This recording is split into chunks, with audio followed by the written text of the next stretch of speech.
Day good mga ka-JT sa kaalam ko diyan at mga co-drivers ko sa inyo. Shoutout sa inyo mga driver diyan. At ayan po, may pumunta ni Ate Janet sa munisipyo para may ayusin. At ako po ay naiwan sa sasakyan. Hinatid ko po siya sa may daanan papunta munisipyo. Yung babaan ng mga may lalakadin. Tapos ayan po, lumabas na po ako ng munisipyo. Then kumaliwa po ako papuntang Bacnotan at iikot po ako sa may Shell para maghanap ako ng parkingan. Hindi pa ako na-parking sa may, sa may Rizal Stadium. Boss yun, napakainit doon, hindi ako makakapag-stay sa sasakyan. Siyempre, tipid-tipid sa diesel po, ikot po tayo dyan sa may Shell Bacnotan. At pagkaikot ko po dyan, meron po akong pinaparadahan dyan na hindi ko pwede magtagal doon. Dahil siyempre, para malamig.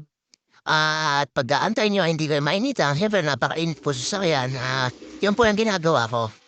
Pag-ikot ko po diyan siyempre dadaan ako ng Bacnotan ng Villa de Calamba at ayan po yung sinasabi ko sa inyo nag-U-turn ako para safe. Meron akong pinaparadahan lagi diyan na hindi naman po ako nagtatagal. Pag doon po ako nagpumarada, automatic ko saglit lang po ako doon na hindi ko pwede magtagal doon ng 2 oras, 3 kasi nakakaya naman po at makakaabala tayo. At ayan, pag-ikot ko po diyan, daan ako po yung RSM, tapos yung Bacnotan na yan, tapos sa Villa de Calamba. At ayan, nahatid ko po si ate diyan sa loob ng munisipyo tapos ako maghanap ako ng parking, hindi ako pumaparking sa hindi naman po makakaabala. At kaya po ako nakaparada diyan, saglit lang naman po at hindi naman po magtatagal si ate. At after ko pong konting minutong nakapag-antay diyan sa sinasabi kong yan, sa likod ng L3, yan po yung tabi ng bulwagan o harapan ng bulwagan. At ang dami naman po nakapark diyan. Tapos saglit lang po ako diyan. After ko pong pumarada, siguro wala pang 2 minuto, tumawag na sa agad sa si ate. At yun, umalis na po ako agad.